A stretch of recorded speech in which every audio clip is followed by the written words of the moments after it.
Здравствуйте! С вами программа «Кинолетопись Якутии», и речь сегодня у нас пойдет о реке Лена. Есть в июле такой праздник – День реки Лена. И на протяжении всего прошедшего века, кто бы ни снимал фильмы или сюжеты в нашей республике, река всегда была полноправным героем любого фильма. И говорить мы сегодня об этом будем с Аргуновым Петром Михайловичем, руководителем Ленского бассейнового управления Федерального агентства водных ресурсов. Здравствуйте, Петр Михайлович. Здравствуйте. Мы сегодня с вами будем смотреть фрагменты по реке Лена, начиная с 30-х годов. База для караванов, направляемых в отдаленные северные районы Якутии.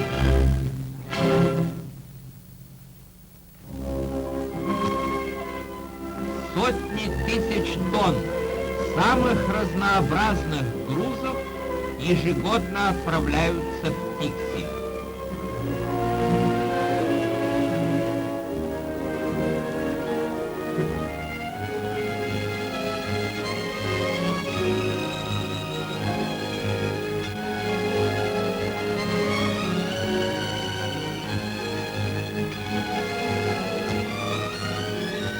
Первый караван грузов по реке Лене в 1937 году ведет испытанный капитан Афанасий Данилович Богатырев, член правительства Якутской Республики.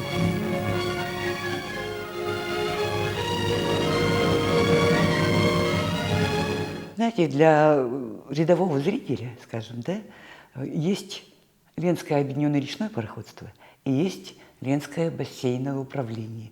И я так полагаю, что функции у этих организаций разные. И вот вкратце обрисуйте вот так вот, кто за что отвечает. Вот, допустим, да, обеспечение навигации, да, подготовка к навигации, обеспечение судоходства, скажем, да, обновление флота и завоз грузов. Вот кто отвечает за что? Ну, с момента становления Якутской ССР на водных объектах Якутии все-таки в то время более таким главным был на водных объектах Ленское объединенное речное пароходство, скорее всего, да? Потому что все основные груза до 80-х годов завозились через водные объекты на север и сюда, в Якутск. Но развитие идет общество, и здесь необходимо дать объяснение. Да? Нас всегда путают. Сокращенно, значит, мы ЛБУ, ФАВР, сейчас Росводресурсы, или они, значит, вот ЛОРП, Ленское объединенное речное пароходство. Еще есть ЛГБУПС, это вот старая аббревиатура, вот слышится вот ЛГБУПС, ЛБУ. Простому человеку очень сложно ориентироваться. ЛГБУПС это расшифруется как Ленское тоже речное, Ленское государственное объединенное речное пароходство. Значит, они сейчас переименовались, и сейчас у них вкратце администрация Ленского бассейна. Они, вот как вы сказали, чисто путейцы, отвечают за судовые хода, они устанавливают судовые хода на водных объектах Якутии. Вот, например, вы замечали, на берегах водных объектов есть определенные знаки. Треноги красного цвета, вот они обозначают буи на водных, вот это вот за это отвечают. Где-то проводят дно глубительные, где лимитирующие уровни есть. А вот Ленское объединенное речное пароходство, они чисто за флот. Есть еще другое, там Колымское, на Колыме отдельно есть, на Яне, на Индигирке. Вот они чисто, у них флот. Они отвечают чисто за доставку грузов в Якутию, можно так сказать. А наша задача — это мы государственное управление водными ресурсами. Не только Получается, если сравнивать с ними, то мы, получается, выступаем от имени Российской Федерации по управлению водными ресурсами, ну и по сохранению водного фонда для будущих поколений. И скажите, вот какой период вообще на реке считается самым напряженным? Годовой, если цикл брать, то получается у нас по традиции это весеннее половодье и паводки. В Якутии самое напряженное. Ну, в любое время можно так сказать. Если летний межень, когда у нас уровни падают, это тоже плохо с какой-то стороны, да? Например, по паводкам можно отметить пару моментов, что у нас в Якутии были, ну и остаются самые сложные паводки во всем земном шаре, можно так сказать. Во всем земном шаре у нас самые сложные паводки, потому что у нас водные объекты не зарегулированы. Значит, по сравнению с другими водными объектами Центральной России, да, трудные условия для доставки, для транспортировки людей происходит у нас. Ну, по части работы у нас слишком высокая толщина льда, можно это отметить на водных объектах. Получается, что на реке работа не прекращается ни летом, ни зимой, потому что зимой это мощная такая транспортная артерия, скажем, да, летом это река Кормилица, река Труженица, и, ну, конечно, она очень своенравна, и мы сами знаем, да, что каждый год в напряжении встречаем ледоход, затем паводки вот эти вот, ну, но все-таки, да, вот, в этом году, я так знаю, что будет отмечаться, ну не отмечаться, но исполняется 55 лет вашему управлению. И вот как руководитель, что вы можете вот сказать вот на перспективу, допустим, да? Чего вы ожидаете, чего вы хотите, что в планах? В 1968 году, вот после принятия постановления Совета министров РСФСР, было создано якутский филиал Амурской бассейновой инспекции. С этого момента уже начинается полноправное управление водными ресурсами.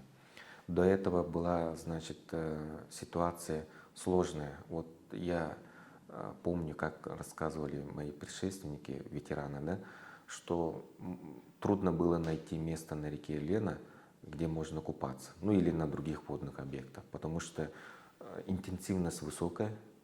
Даже старшее поколение помнит, которые живут вдоль реки Лена, да, столько было судов без остановки днем и ночью, да, туда-сюда, туда-сюда. И вот, соответственно, загрязнение было, вопрос водных объектов. Помимо этого, загрязнение, когда при промышленном освоении. И тогда было принято соответствующее решение, чтобы улучшить экологическое состояние, принять какие-то программы. В то же время, наоборот, защита вот во время паводка от негативного воздействия, когда идет затопление населенных пунктов, идет берегообрушение. И вот 55 лет прошло, и я хочу отметить, что были в свое время, просто люди это могут забыть, да? Были в свое время принято очень много действий, работы предшественниками нашим.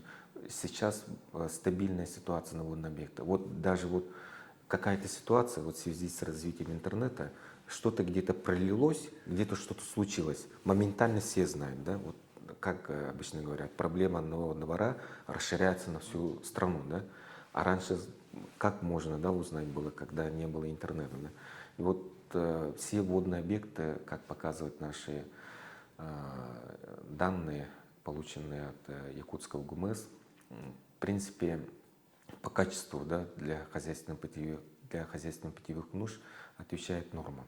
Да? А раньше, я не знаю, но критические ситуации были. Даже вот река Вилюй, да, при промышленном освоении бассейна реки Вилюй были такие сбросы высокоминерализованных вод.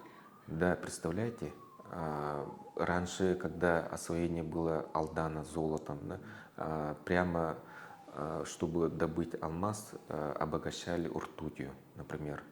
Или, значит, аммикония, да, значит, при добыча золота, прямоток был. Представляете, вот прямо из реки свежая вода поступает, прямо туда моют на специальной установке.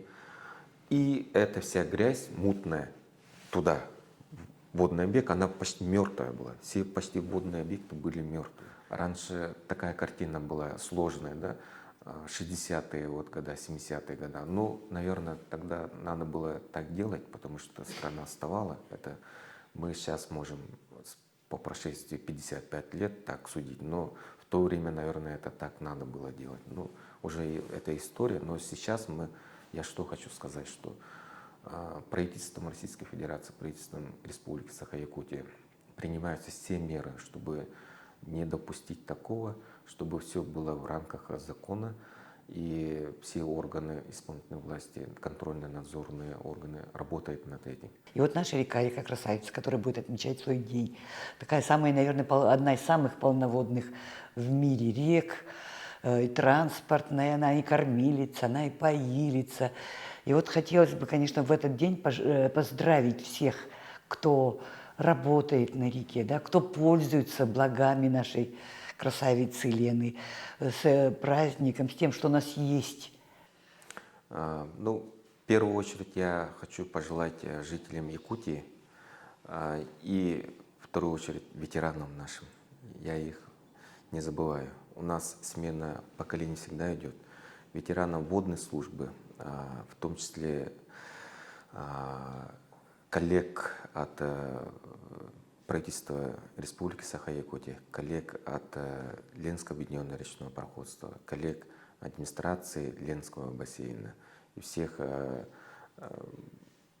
коллег, которые работают на водном объекте, вокруг водного объекта, тоже коллег с Росприроднадзора, с Днем реки Лена. Потому что у нас этот праздник есть. Я могу сказать, что в других субъектах такого праздника нет. Всем пожелать плодотворной работы. Хочу пожелать ветеранам здоровья во имя водных ресурсов Республики Саха-Якутия, в том числе Российской Федерации.